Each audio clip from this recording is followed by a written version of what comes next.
we're all, muddling through in our homemaking, but these are the different interests that God is putting in our home to put a unique mark of his creativity in our home.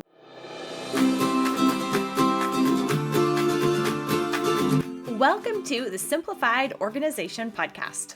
15-minute conversations with real moms about managing our homes and family life cheerfully to the glory of God. We can actually enjoy housework and love being homemakers when we focus on truth and work with gratitude. I'm Mystie Winckler, homemaker for 22 years, homeschool mom of 5 with 2 graduates now, and author of the book Simplified Organization, Learn to Love What Must Be Done. I write and podcast at simplyconvivial.com, and I run Convivial Circle, a community helping women to excel at homemaking and do life cheerfully. Today, I have part 2 of my conversation with my friend Lexy Sauvé. Lexy is happily married to her high school sweetheart. They have 6 children and live in northern Utah. Lexy co-hosts the podcast Bright Hearth with her husband, which is all about running a productive Christian household. In the first part of our conversation, Lexy talked about how she got into homemaking skills like quilting, knitting, sourdough, all the things. But today, we're going to talk about how to get started in finding an interest, finding a hobby, and being okay with not even being good at the skills. This is a very encouraging and practical conversation that I know you're going to love. So let's dig in. Yeah, and I think we can look at one another as moms because it should be individual. God gave us all different personalities. It's not, I think some people can have a misconception that I think all women should be X way, and it really shouldn't.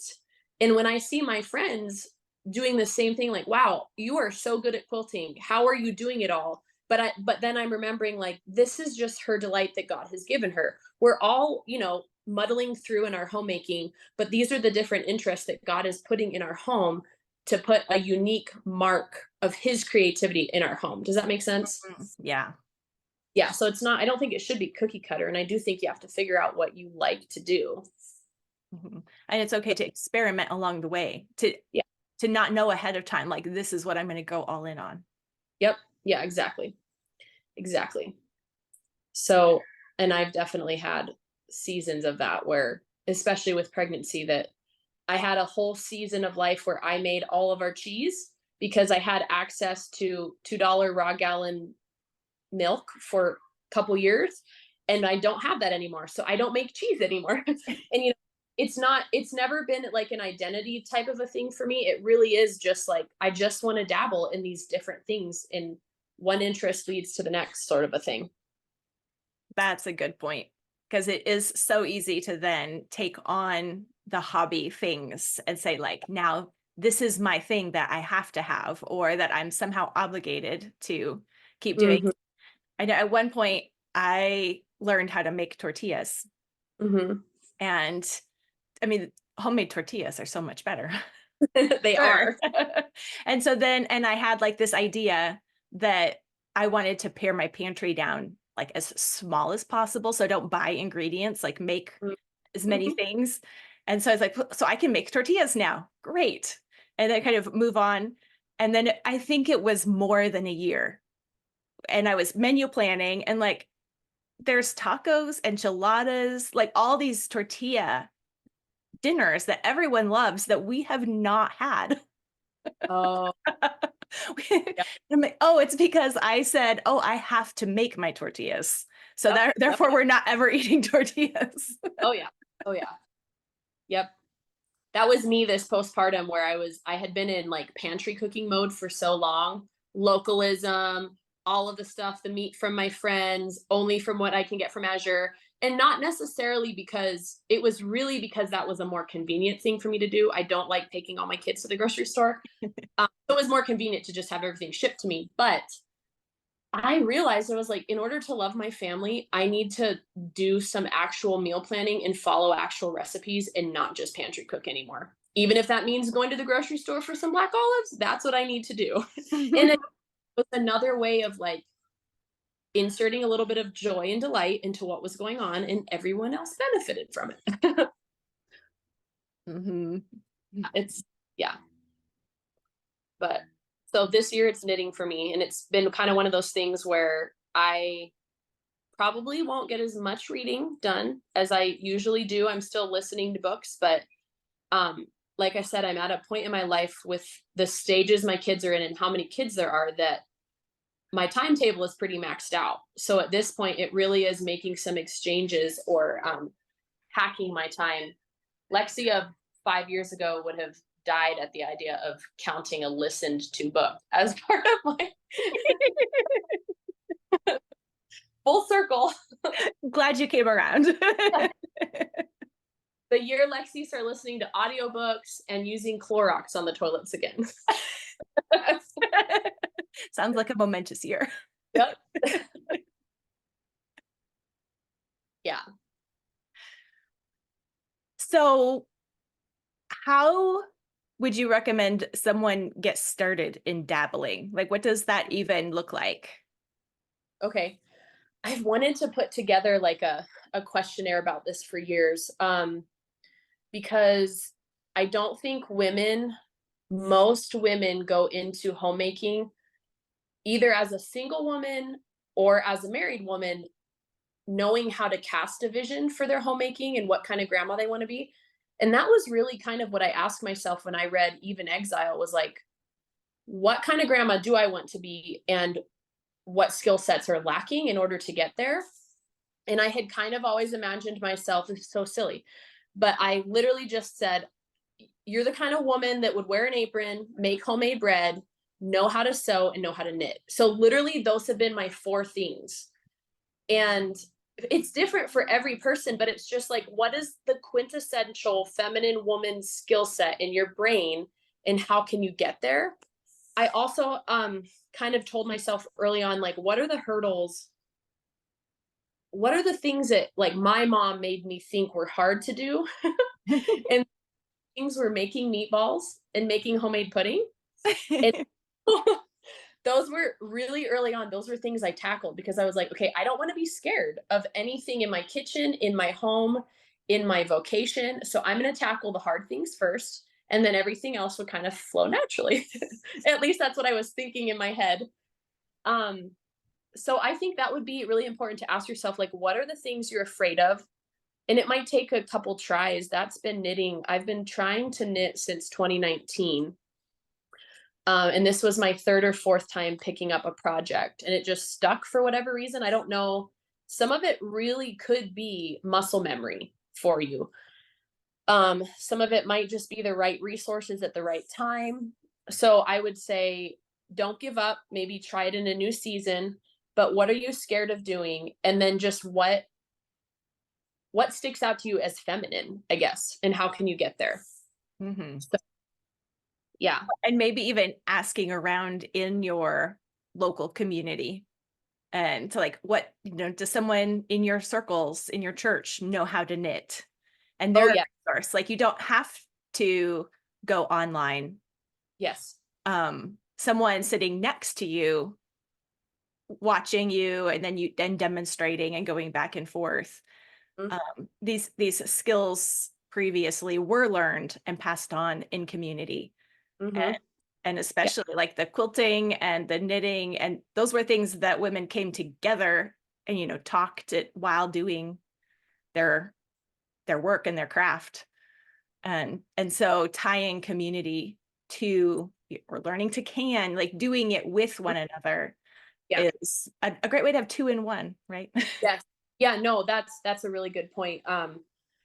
I'd say it's been about 50% things I've taught myself to do, and about 50% I've had to do with women. And the first thing when I picked up quilting, um, that was definitely, it's funny because Pastor Dan taught me how to garden and how to make bread really early on. I think I was like 20, because we didn't have a lot of older women in the church, and it was just something he was interested in and he showed me. But then when I wanted to quilt a few years later, it really was outside of my comfort zone to go approach another woman and just say, I don't know you really well, but can I spend the next 2 Saturdays at your house? Can Hmm. you quilt? Um, and I think once you get outside of realize that doing that is kind of going to feel awkward for the first kind of couple times, no matter what. But just doing it anyways, it will help you learn faster and you'll have a living teacher to actually ask questions of. Um, and I think, I don't think a lot of women have, at least in my experience, a lot of the people I've talked to in person from Bright Hearth don't have churches like you and I do, where there is a robust group of women like that. And so they'll say, like, well, what should I do? And I always say, like, you have an opportunity to set the tone for community then. What are you excited about that you can say, hey, come to my house this week. We're going to make homemade spaghetti sauce. Or let me show you how to do some scrapbooking, or I'm going to show you how to sew a simple shirt. And I really think one person being excited about something helps other people be like, oh, it's okay to be excited about this. It's not wasteful. It's not a waste of my time. And you'll it's just amazing how women really can thrive, especially when there's not a competitive spirit, when it really is just we're all excited about the world God has made and our homes and we want to excel in it. Women are truly an unstoppable force.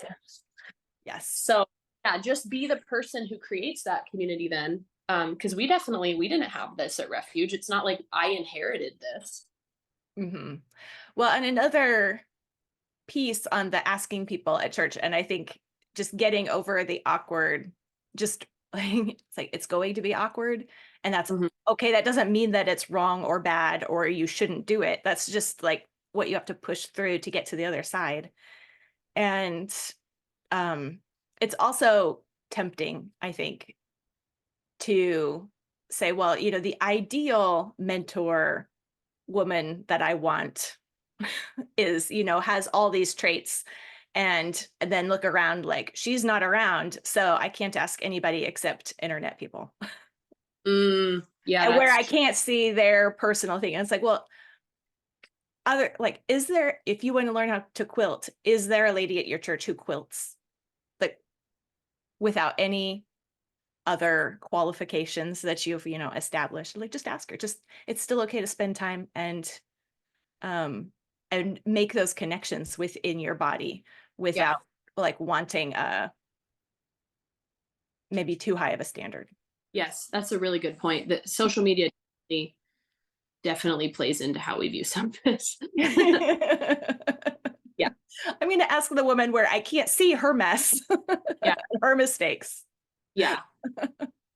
No, that's definitely true. And that's where I think you just have to be willing to push through that awkwardness and just and I don't Wendell Berry has really helped me keep my feet on the ground in terms of social media and what I do want to be doing and not doing.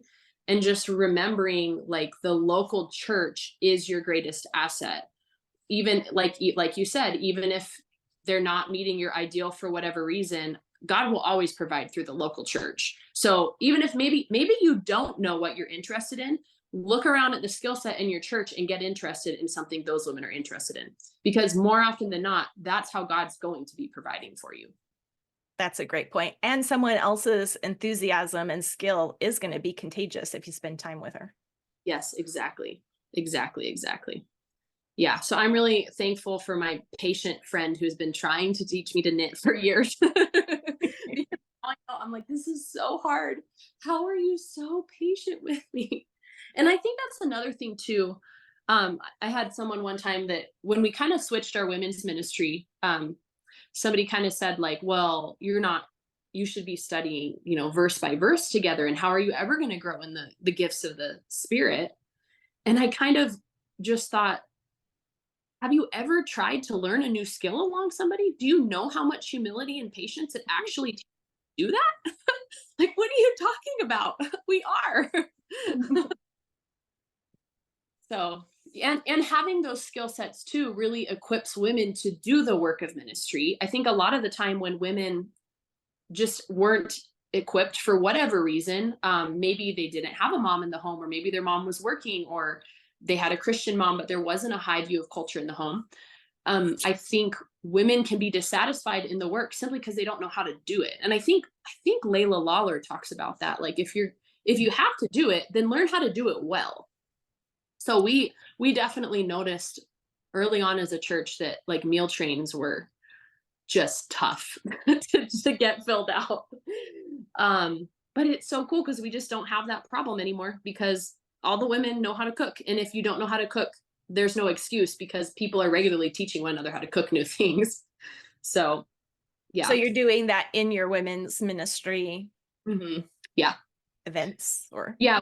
We had, so we don't really do, it's pretty rare for us to have like a whole church women's ministry event. We call them hangouts, and anybody, men or woman, could host a hangout. And we have kind of at least once a year, I kind of keep in the back of my mind, okay, this month we need this kind of hangout. This month we need that kind of hangout. And either I will do it or I will organize it so the right person can teach that. And so we just have, the first year it was really skill set based because it was a huge lack, a big influx of young moms who just they were excited to be equipped, but there was still a lack there. And so I'm trying to think, like we had someone host a freezer meals one, we had someone do a pasta one, someone do a sourdough one, someone do a canning one.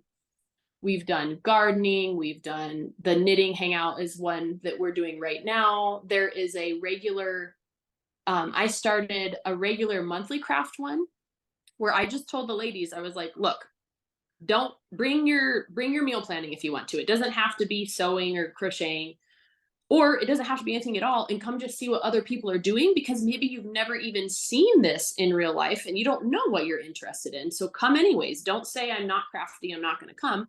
Come, make a point of coming and figure out what you want to do.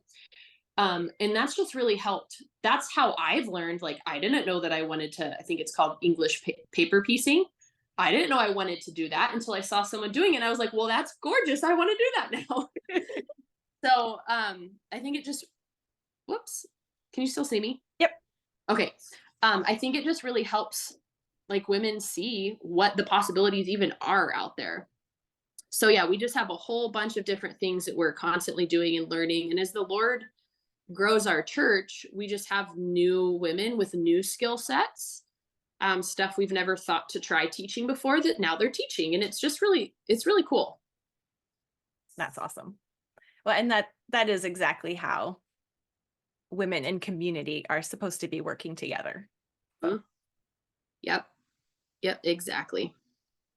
Exactly. So it's just really exciting. And it's exciting to think too, like my daughters are growing up around this being normalized.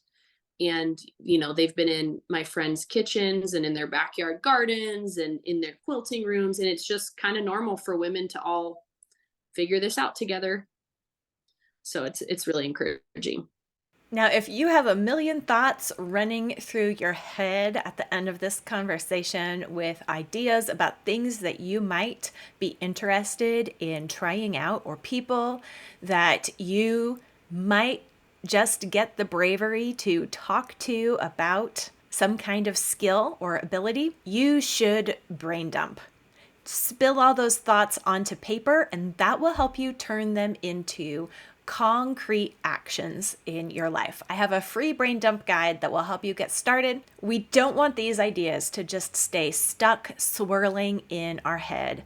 We want to think them through, make a plan, declutter our heads, and move forward. So the brain dump guide will help you do just that. You can find a link in the description below. And I also have plenty of episodes about brain dumping that can help you get started. So you can check those out here because we want to repent, rejoice, repeat.